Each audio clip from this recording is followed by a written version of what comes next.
Hi there, this is Academy of Tone episode number 22, and today we are not in Saarbrücken at our headquarters, no, we are in Bremen at Andreas Kloppmann Electrics. You're welcome. Yeah, in his beautiful store and workbench place, and he's producing a lot of pickups. Factory of Tone. The Factory of Tone, yes. Yeah, so Factory of Tone. And we have another special guest today, which is Ben Granfelt, because we are on tour. Yes. And we are at the end of the world tour. yeah, and we are super lucky because we can still play.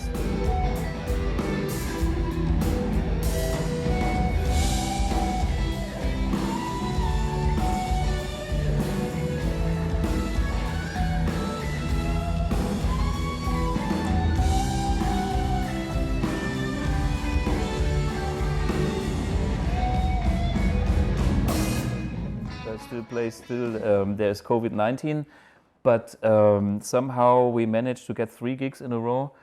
A little bit funny here and there, you know, with distance things. Yeah, but in the audience, well, coming from Finland, you have stricter rules, so I forget the mask thing all the time. But yeah, it's strange to play to a hall that can take 400 and you can have 110. Yeah. But at least those people were there, so they were happy, and we were happy. Absolutely. It feels so good to make music for people, and then you know why you practiced in the early days. Exactly. By the way, do you still practice? No, I play. See? Same here. What about you? Same. Yeah. I mean, most people don't know that Andreas is also a killer guitar player. A killer. I'm talking killer guitar player because, you know. That's enough. I'm leaving. Stay here. No.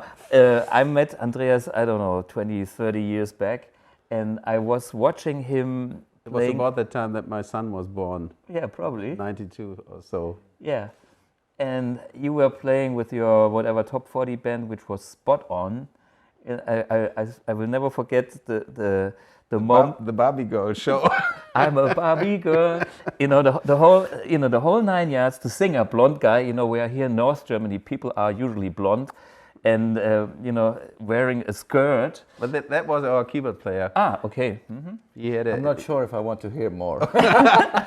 a pink shirt and a blonde wig. Yeah, oh, fantastic. I was very entertained, and the band was killer, and of course. You know, you have to deliver the, you know, kind of, what's the job? The party program. Yeah, the party program. But the thing is, it was a real good band, and you can hear some art in between the entertainment. I mean, I can tell. But besides that, I heard a lot of your playing, you know, when you're testing guitars, jazz licks, and very tasty stuff. So Andreas is a great guitar player. Watch out. Don't try to compete with him. There might be a problem for you. I think it's better you stick with these, for our sake. Yeah, for our sake. And yeah, you just pick this up, yeah. This pickup. That's a humbucker. It's kind of a PAF style. Yeah. And we recently had a ongoing project about this goat top. Can you grab that? There's one sure. Single row. I think that this is the. No, it doesn't say anything. Yeah. So this gold top is. Everybody knows that I've never been seen with Les Paul on stage until last year. In my whole entire life, I was never having a Les Paul on stage. I always had Les Pauls in the studio, you know, to deliver. Yeah. But when I was younger, I found a Les Paul in the shop that had all the tone and magic that I was looking for, but it was a real, whatever, 58, 57, and I couldn't afford it because it was 10,000 Deutschmarks. And then the prices went up, and I thought, you know, I'm not stupid. First, I don't have the money, and second, I need a car.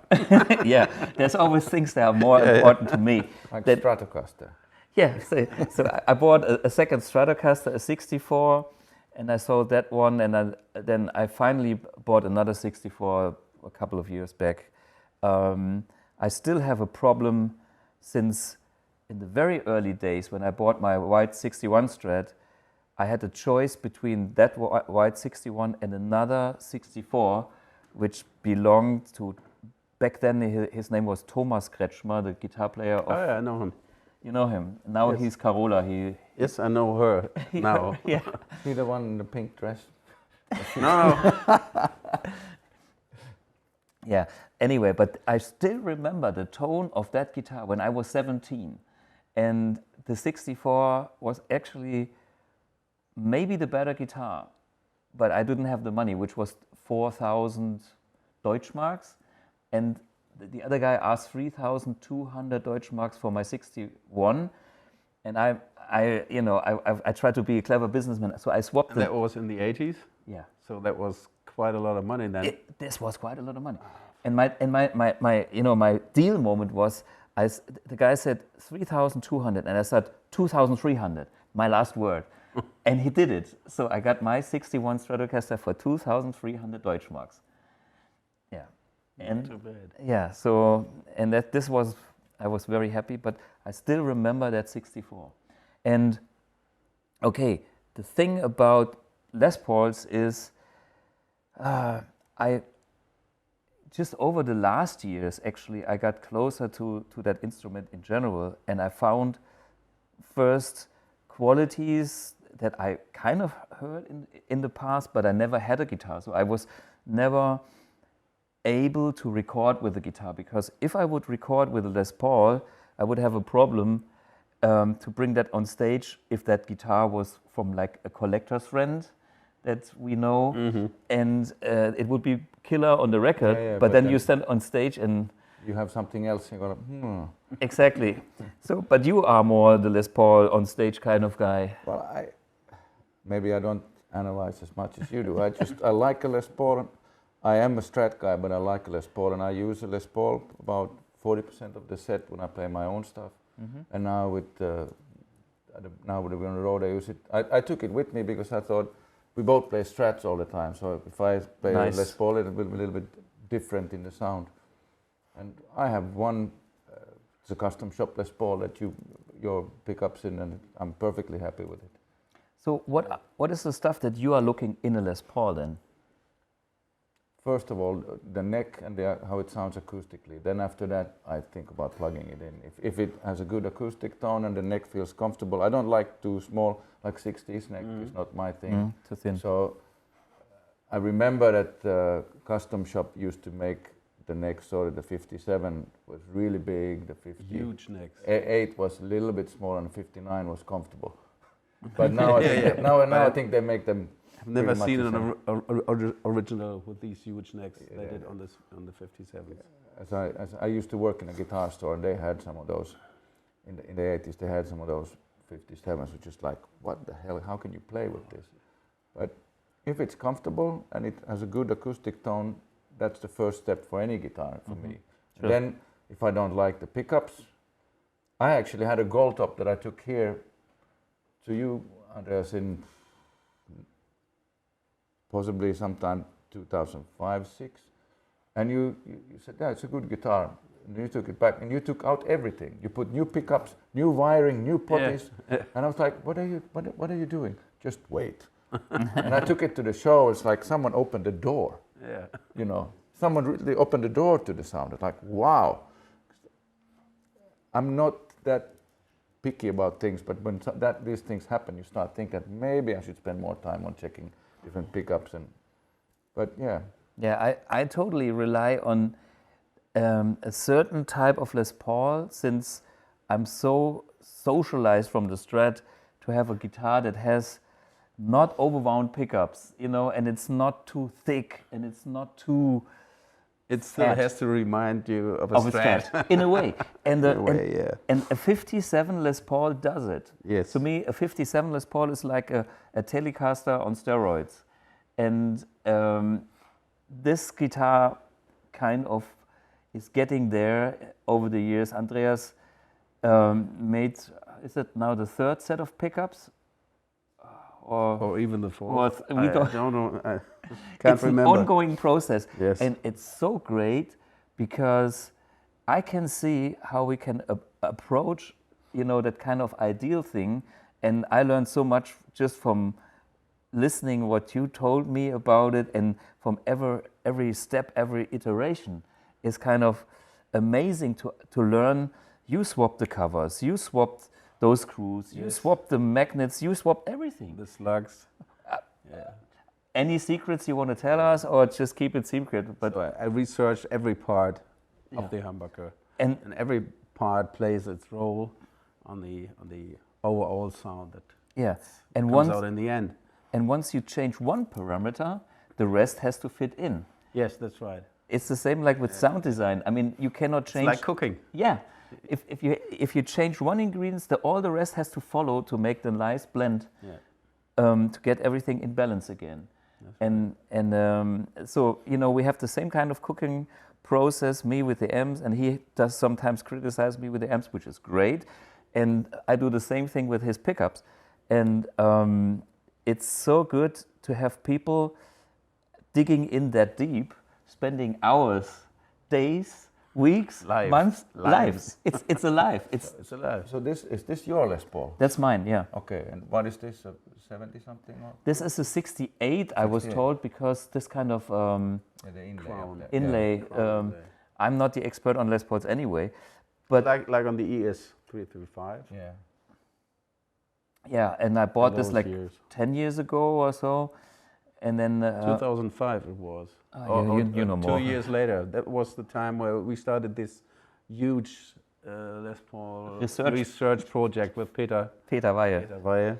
Yeah. And in those days, this guitar appeared. I guess it came from Frankfurt somehow. Yeah, I bought it in Frankfurt. I visited a guy and paid him the money. It has a punk story. It was painted white once, and another guy rubbed off the white and painted the top orange. That was how it was when it came to you.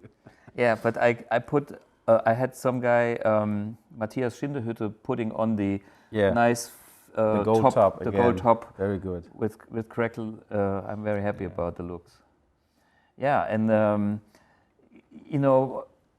to see what has been achieved by tiny little slight modifications on that guitar, by setting up, the bridge, by changing the bridge, by... What we did last time, just lowering the stop tape is just a bit. Yeah, to have a different angle here from the string. Yeah. Unbelievable. I do the wrap-around thing. The top wrap. Yeah, I prefer that.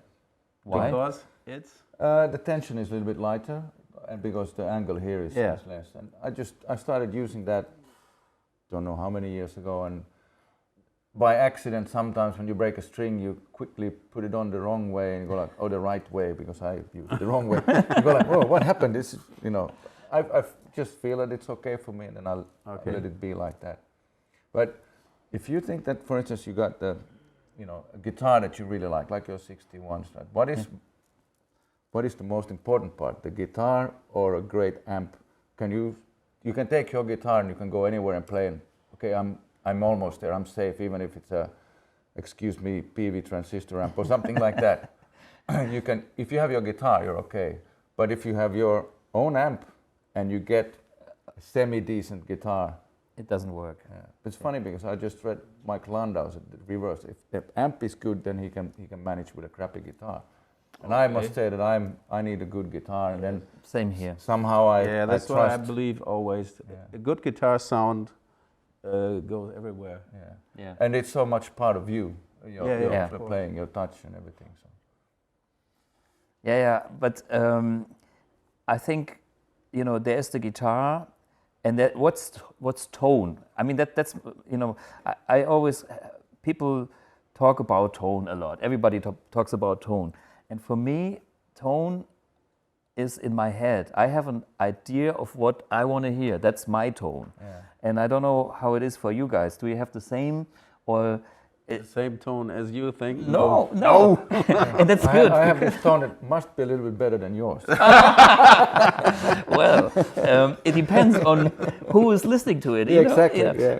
And that's the good thing. Everybody has its own idea of tone, and everybody has its own kind of people that like to listen to different tones and different music. So even if there are subtle differences, this makes us different persons, different. Of course, the individuality with all of us is the thing that makes us great in our own way.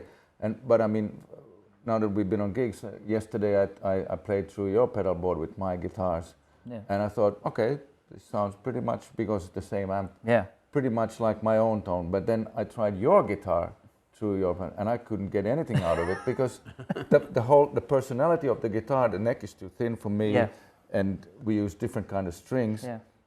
Too different. Yeah. So this is what we are, and that's what the great thing about playing guitar is, that we're all.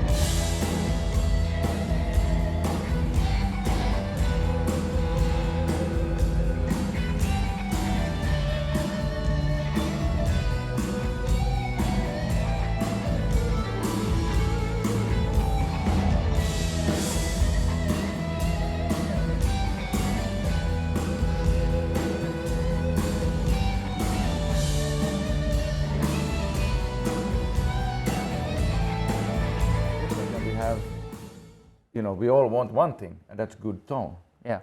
But it's a personal thing. Yeah, exactly. And this is why we need to have guys like Andreas who understands that and helps us understand it. Yeah. I mean, it's a process. You know, you can't go there and say, I want tone. You know, what is tone? Tone doesn't come in boxes. It is first get a clear picture of what you want, and then start the long ride of understanding what it takes to get there. Make your own experience of what guitar is it. And then how to explain tone to a different person. So guitarists come to me and try to tell me what they want. Yeah. And I have to translate their thoughts. Into your words. Into mine. And that's why we have this silly, like, you know, I want more sproing, or, you know, crang, you know. Or that, you know. I want a warm tone. What is a warm tone? Here's a better sweater for you. But that's why you can go to the factory tone, then to the academy tone, and then you can go to the guitar player. First to the academy. And then the factory. But I think if you are not interested in tone and spending the time to do that extra mile, you will never get your tone. Yes. I mean, and this is why you have to try out different guitars, try out different strings, try out different pickups, different cables, different amp settings, and different speaker cabinets, and so different speakers. And different speakers. Everything in the signal chain. Boring. No, but it gets to the point where, you know, if I know what a certain amp kind of sounds like, then I'm halfway there. I'm okay with it. Then when we go into, if you really want to go that way, the searching, I often tell my guitar students that if you're halfway there, concentrate on playing, because your playing will develop your tone so much. Yeah. And if you want to go, if I use the nerd way and analyze everything, you will a little bit lose the playing side of yourself. And this I say with a good meaning, because you have it. You're genius in two ways. You're the same. I don't have the patience to sit and go like, oh, if I change, wait a minute. This could be yellow. It sounds a little bit more mellow. You know? Make it red. But for many players, when you have to develop your tone, I think one of most important thing is you have to slow down your playing a little bit. Yes. And make the guitar sing in itself acoustically, and then you plug it in. Like was it in the 80s that the shred thing came? Yeah. And you had so many players, Paul Gilbert, all these Razor X, and all this the whole band. Incredible technique. Well, I thought Yngwie had tone, but I thought a lot of the other players, that drrrt never stopped, so you never heard tone. Yeah. You never heard the actual tone. You heard the text. Yeah. Whereas if you look at Well, when you pick a melody line, you actually hear pure tone. And same like I did an interview, and then you sent me a clip when we hardly knew each other of you playing with a double Marshall stack. I think you had an Echoplex and whatever. I was just like, now that's tone. Yeah. Yeah. I swapped the pickup here for the Stratocaster. This is. Oh, that's what it looks like when you take that thing off. Yeah. It's basically nothing. It's pure gold. Oh yeah. I'm sure. That's why it's so expensive, right? Yeah.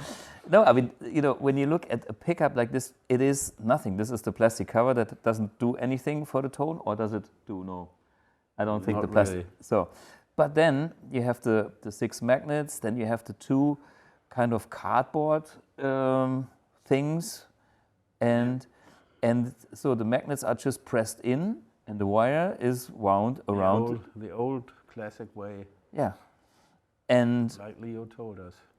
Okay, the question for me is, what is your magic? How to make a 58, a 59, a 60, a black and a gray bottom pickup, and how do you actually can make different pickups out of basically the same shit? Basically, it's just to know where to go.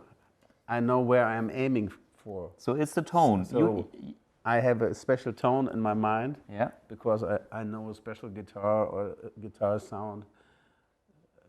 But you also know the difference between the magnets, how they will inflict the sound or change the sound, and the wiring and how much wiring, which is something someone like me, let's say a normal player, would never. Oh wow! But for me, the magic or the question is sometimes you use the same magnets, and you get how many different pickups out of the same magnets. People usually think, oh, you change the magnet and then you get this here sound, and then you have another magnet and you get that sound. Which is true for a certain range of tone. Yeah, but in between the range, when you have the same magnets, you can still make different pickups. Yeah. And that's... This standard Alnico 5, I have the 56 set, the 60 set, the 62 set, and the 67. Basically, they are one on the same bobbin. Yeah. Is that then depending on the wire and how much? Yeah. And how many different wires are you using for these? How many sets did you mention? 4 or 5? Each set has its own wire. Okay. So same magnets, different wire. Yeah.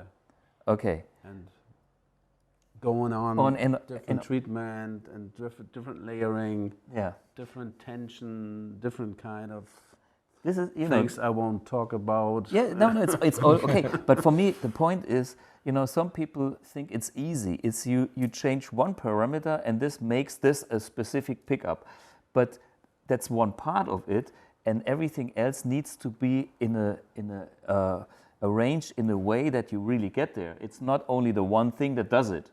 No. Everything. No. So most people are not aware of that, and you spend so much time to find out about all these phenomena and to analyze it to death. Yeah. Do you remember when we started off with your box? You had a box with old pickups. I guess older and newer pickups. I guess you had 4 or 5 older Strat pickups from this pre-CBS area, and then we had some copies, Duncan copies, and some weird stuff. Yeah, Fender from the 82 or something like that. And some fake ones from the Netherlands with the yellow. Yeah. What was this? I just remember yellow on it. And we made all this big file. Sound. And we measured what we could measure. That was before I had this frequency response measuring method. Yeah. We just make a big file and writing down kilo ohms. Yeah. Henrys and character, character. Yeah. Unbelievable. Yeah. And tried to figure out some kind of direction from that. Yeah. And decades later, you are on a more scientific way of dealing with it, but also it's all founded or back up. But still, the last segment of this file describing the sound is the most important thing, to know what you are aiming for. Right. Because if you hit the target, you have to know that you hit the target. Yeah. Don't shoot again. You have to know when to stop. Yeah, that's it. Yeah. And we are very lucky because we done 2 Blug sets so far, and I'm a nerd, and it takes 10 years to get kind of these pickups right for me. But on the Strat side, we already have 2 sets, and I'm totally happy with both of them because both kind of hit a certain target. Yeah. The tone that we had in our head, that I had in my head, that I could translate to Andreas, that he could understand, and then ping pong, ping pong, ping pong. And one day, both agreed, this is it. And one day we could give 1 set to Ben. Yeah, but this is what I was going to say, that you did a lot of all the research work, and I heard your tone, and I said, okay, when we met, well, how about the Thomas Blug set? And I have that on my Give me some of that. Strat. Yeah. And you said to me, you said to me that maybe you want a little bit stronger bridge pickup. So this is your pickups, these two, and I have the dummy coil like you have. Okay. But then I wanted something a little bit more beefier and stronger for the bridge with less highs. So this is your Telecaster. Yeah. And we have to mention this was derived from the first set. This was the Thomas Blug 1 set. Yeah, and then recently when I got the new Strat, I got the whole 1 set, and I didn't change the bridge pickup. It sounds great too. Yeah, I mean, there's so many ways, and I mean, I saw you playing humbuckers like a HSS guitar in the past. Yeah, in October when we did the tour, I had the Markus Demel humbucker. I see. Yeah. Okay. But I went back to I wanted to have single coil. No. Yeah. Cool. But now obviously you can look and then you go, okay, so I have these pickups. Now it comes, well, what height should they be? How should it be lower here and higher there? And that's trial by error of what your touch is. I don't know if you can adjust to your taste. See, I have the bridge pickup quite a lot higher because I don't want the neck pickup to be so much louder than the bridge pickup. Yeah. Totally. There's some kind of running question I always get from emails. How high should I put my pickups? Yeah. Just say them, just try it out. Yeah. Just check what you like. And I had a guitar student last week, and we talked about the height and said, well, I looked at the pictures of your Strat, and your pickups are very low. I said, yeah, but that's because his fretboard is very worn out, and the neck joint is the fretboard is lower, so it's still about the same as yours. Yeah. So there's billions of things. So my advice: just go and play, and enjoy music. Yeah, I mean, that's the thing is we do it for a certain sake. See, this is the height. You have your bridge pickup is also high. Yeah. This is the highest point. Unfortunately, my neck pickup is too high because the scratch plate is broken. Yeah, like I always do. Yeah. And so it comes too close.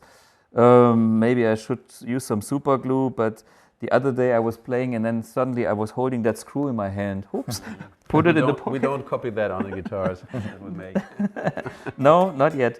But yeah, so this is where it all started. Yeah, and this was our first project, the middle pickup. Yes. And is that 66 or 67? This is a 66 that I had an in phase like these 66 that I showed to Andreas that I wanted in this middle position because that was the tone I was looking for, the middle position. Yeah. But I wanted that pickup to be reverse wound, so I can use the in between settings to be hum cancelling. Quiet, yeah. As we, here's my dummy, blah blah blah. Yeah, but this is this Strat, and of course most people think, this old Strat, nobody should touch it. Nobody should clean it. Yeah, well, that's me. That's your DNA is in there. It's maybe so. Someday we could clone you out of this piece of dirt. I tell you something. I'm a big believer. I'm not getting corona because I'm already immune to everything. Everything.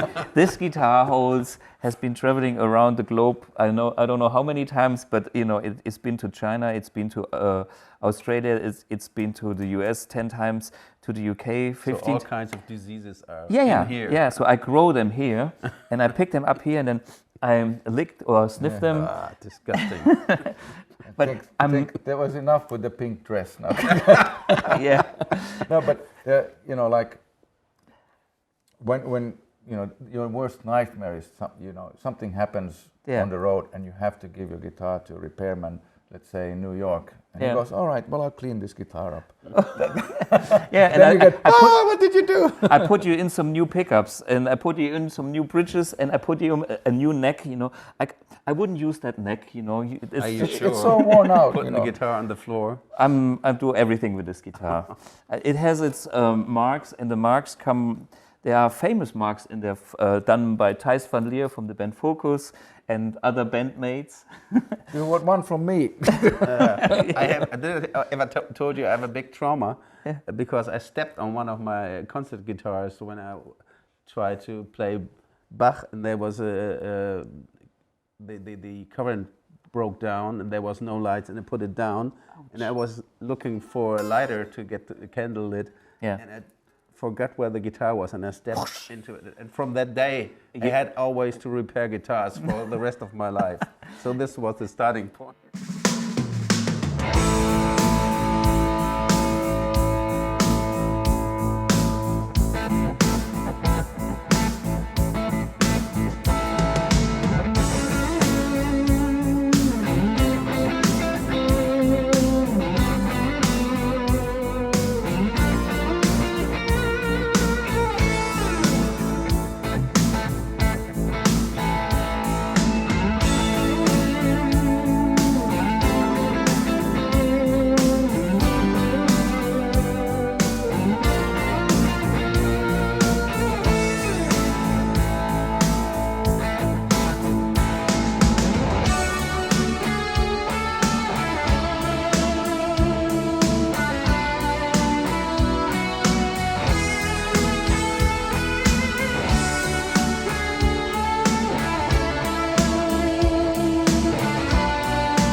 this was the starting point. You're karma. Sorry, I didn't do that. So, Yeah. so not So- yet.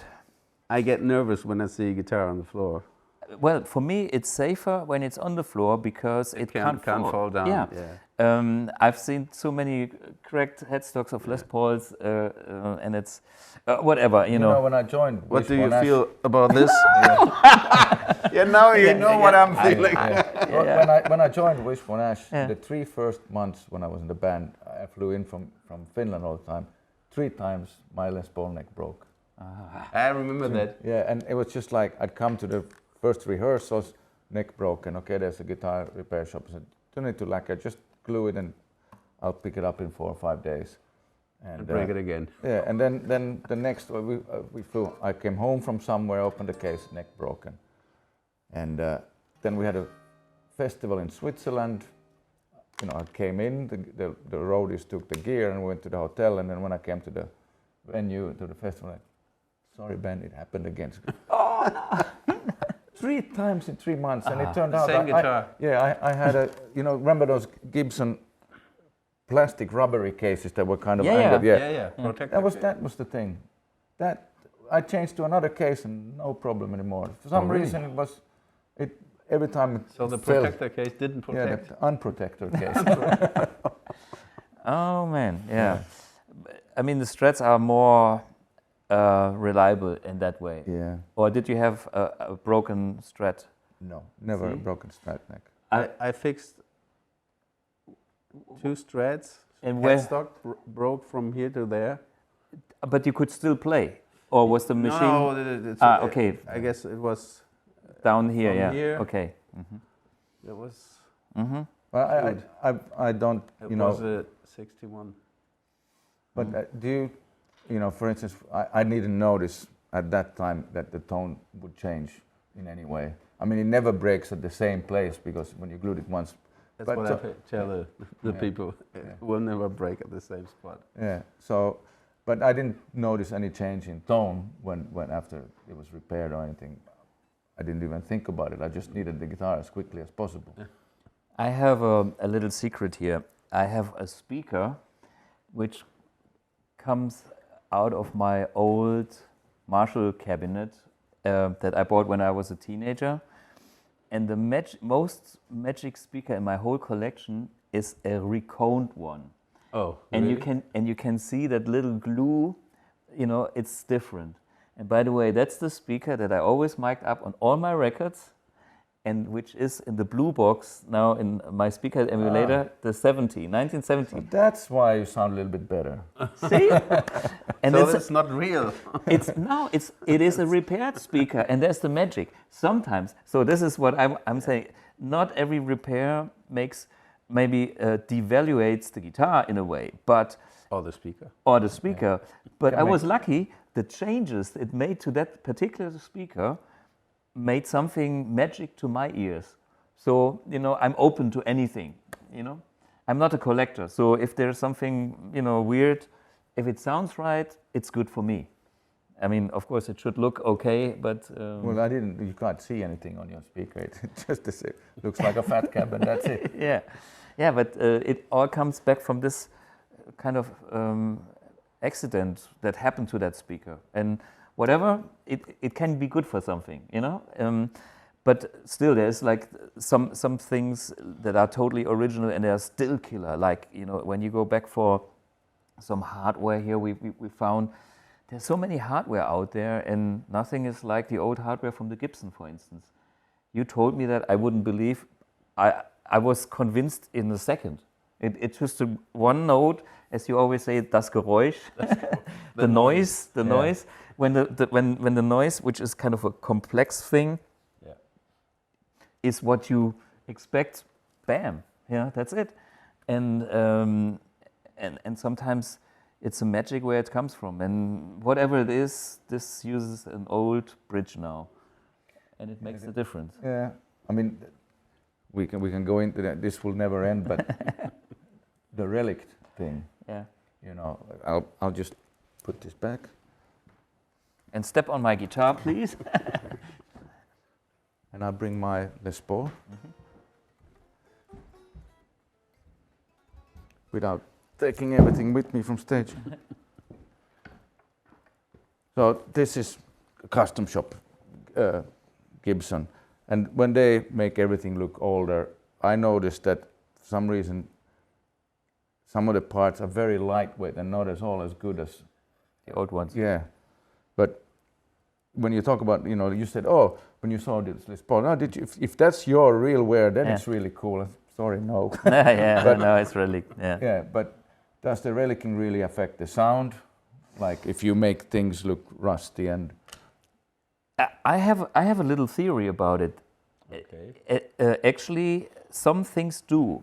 Can you give me the blue guitar? The other one? Yeah, this one. my guitar is blue. This one, Yeah, this one. So the evil one. I have very, very, very, very, very little worn out between the frets, and I believe that affects the tone, or at least I believe it. It's because this guitar is so heavily worn. I have pictures where the clay dots were all like this, and now they're gone. Another one is gone, and this one too. I think after the next year, everything is like black. Maybe it's kind for. It looks like it's scalloped almost. Yeah, and the thing is, I got used to that feel, and there's another guy who has a lot of time and passion for guitar, is Robert.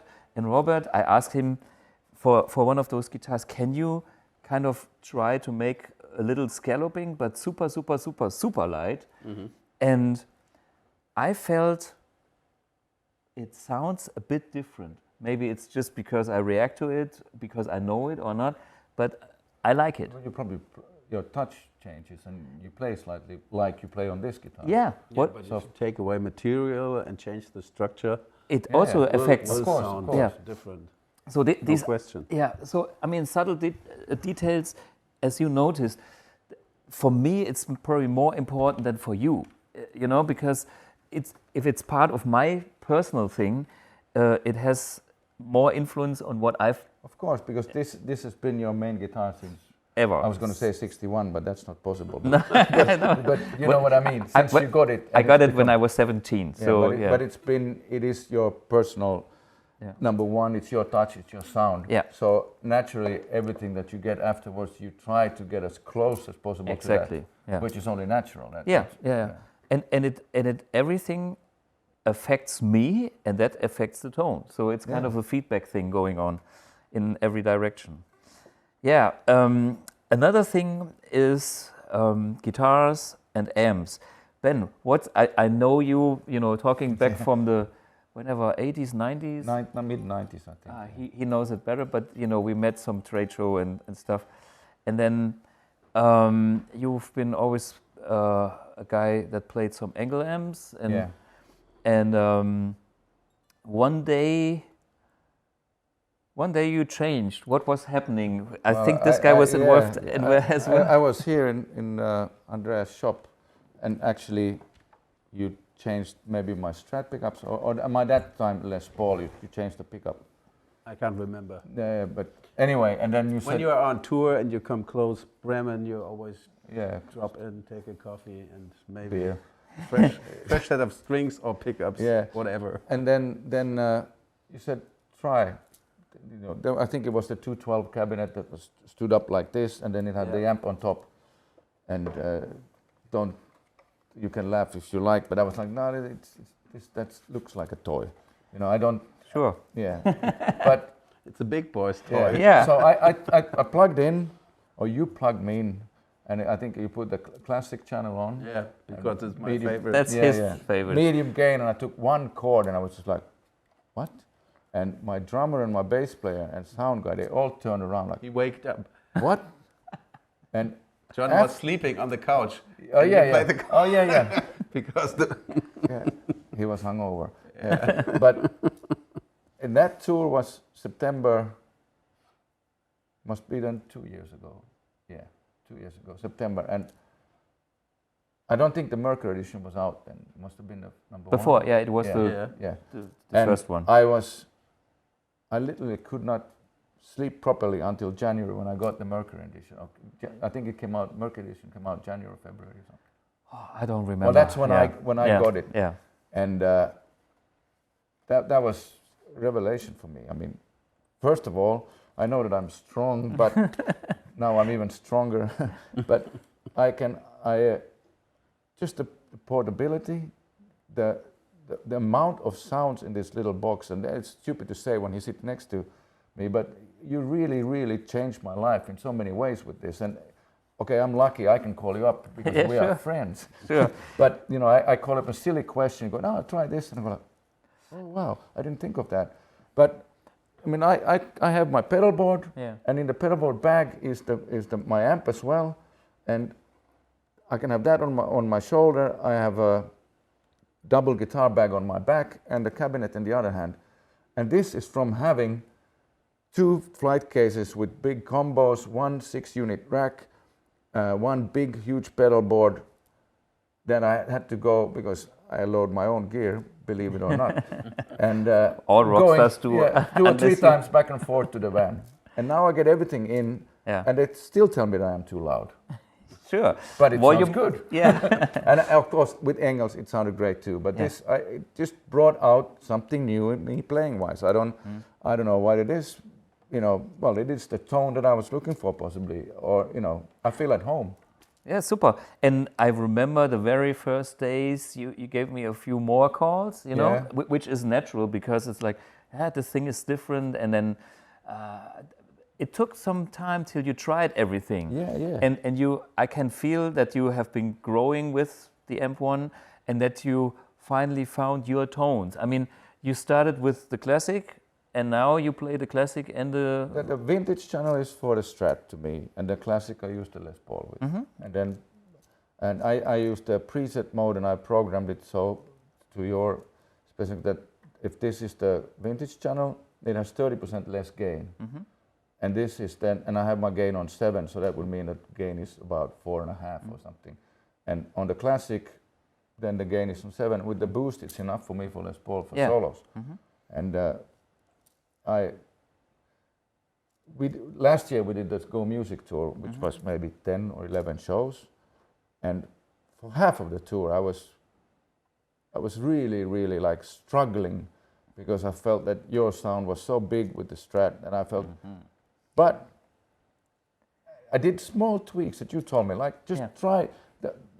I have not had any amp in my life where the tones actually register when you do this little bit. Something happens. You know, I remember Marshalls. You can go like, is this working? Well, there's always a spot where they don't work, and then there's a spot where they work. But this is evenly spread, so watch out. It's different. But it was very simple to quickly.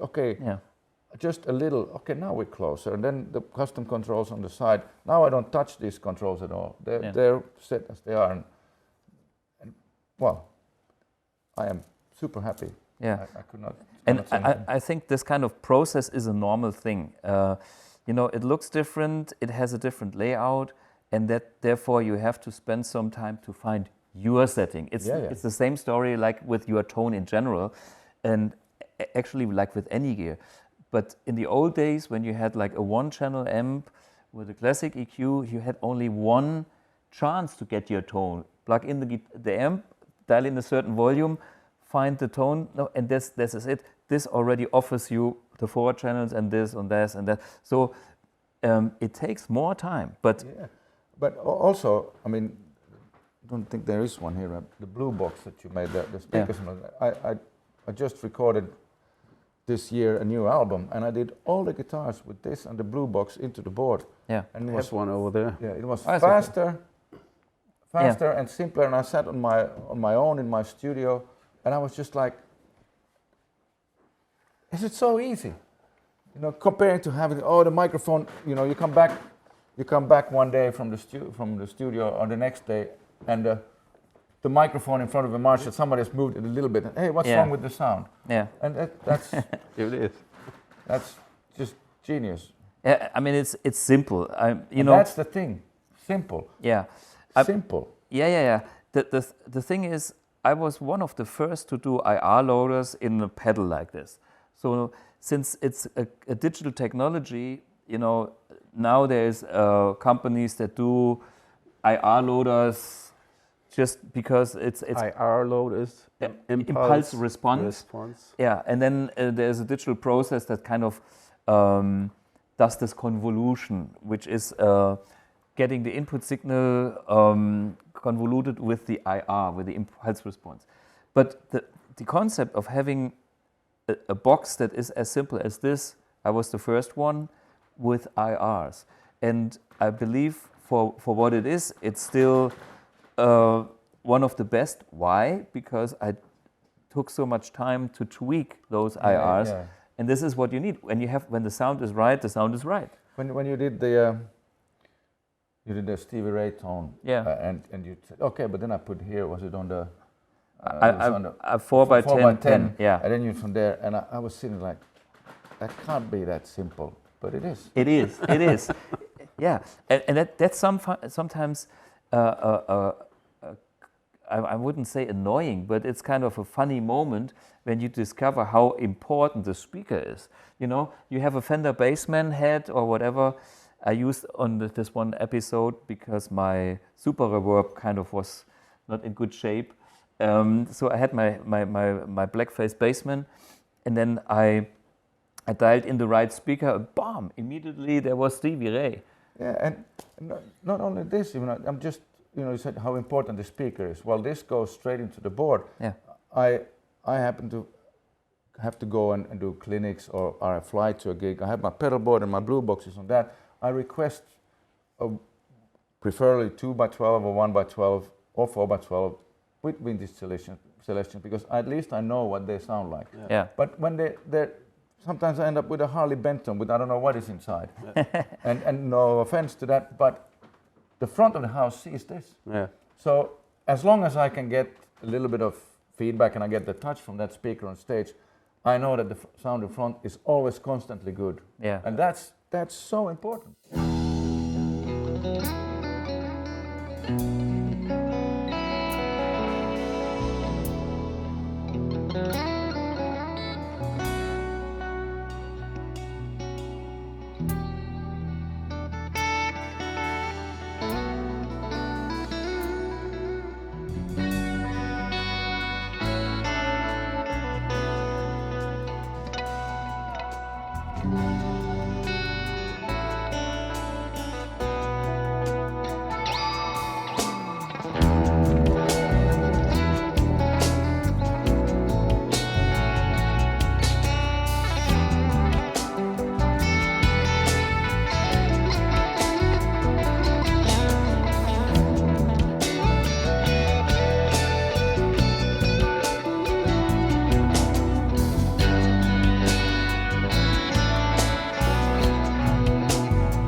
Yeah. I mean, we were speaking in the car and I said, I can't believe, you know, I used to be really stressed when I flew out to a festival or went to a gig where I didn't have my own gear.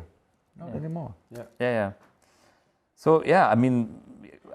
sorry, I have to say, we have a gig to go to, so someone can tell what time it is. Well, it's time to end this episode. Sorry. You're absolutely right. Just one little thing to kind of sum it up is I could see the process. You know, it was so nice to see how you came from your end. We knew each other even before you know about me being BluGuitar and doing my thing as players. I played on one of your CDs, and that you used your old Marshall on that one, because it was in 2000. Yeah, this was kind of before that, And I actually played in Finland with my Thomas Blug band in Thijs van Leer on a festival that you brought us on. Thank you again for that. And you know, we are all connected. This planet is so small in a way, you know. And this was a nice experience up there. And for me, it's good to see how people actually use it, connect it, and if there's a problem, I can learn from that problem, because, you know, I get my experience, but I want to share experience, and I want to learn from other people's experience. And even if it's different or if it's a critics, it's always great. So if people watch this here, if you don't like anything, just let us know, because I don't think it's a negative thing, because if, you know, maybe I have a different point of view, maybe I have a different style, and of course I still will decide what I would like to do as a product. But it's good to see if somebody wants something different from me, because that's inspiring. And for me, there's a nice element in my life coming to the level where I've done the black version of the AMP1, which is the Iridium edition. Yes, that's my favorite.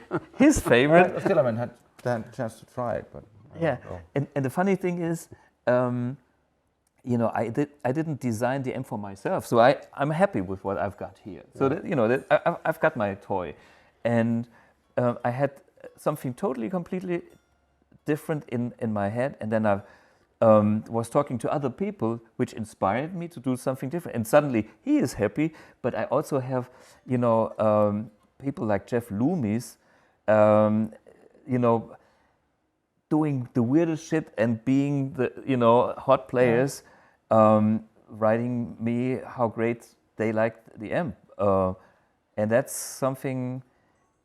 It's still exciting to kind of, you know, develop. And I learn stuff for myself again. Even if it's a last 1% for what I'm doing, I get inspired. And so I'm not afraid of anything from another universe, from another perspective, from another point of view, from another tone. Hey guys, it's, you know, somehow it's all connected and it's all good. So yeah. I mean, I'm sure there's people who think that, well, I don't like that song, but maybe they didn't give enough time with it or something. And for all you out there with the PV Wolf steak, fine if you like it, but you should try this. Okay, I think this is a perfect ending word. Thanks, for being. One topic that you need to take up, not with me, but since we've talked about, and that is the level of how you play on stage. Master at 5, but we can do it. You can do it some other time. But that's how other band members react to that. And where's the sweet spot? 6 is where the fun begins. That's me. That's too much.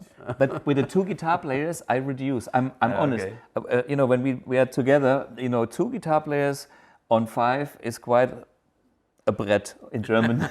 You know, a board. You know, the wall of sound. You can ask Martin Engelien and the others. And the engineers. It's like everything. Hey guys, can you be a bit? Well, you know. Nope. And then comes this, you know, I'll change this a little bit.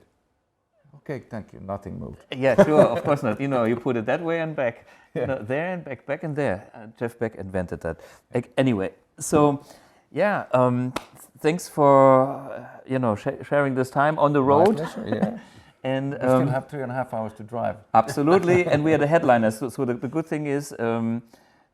We are just going first on soundcheck and last on stage. We don't need soundcheck. We don't do soundcheck. BluBOX, just plug it straight in. We just come there and we are the heroes. And that's a good thing. I said to the sound engineer, put the EQ straight. Yeah. The signal is good. Yeah, off. We don't need anything. We just need volume.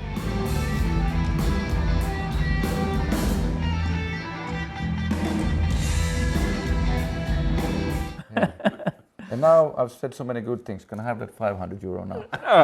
I'm sorry, I have a fiver for you. Okay.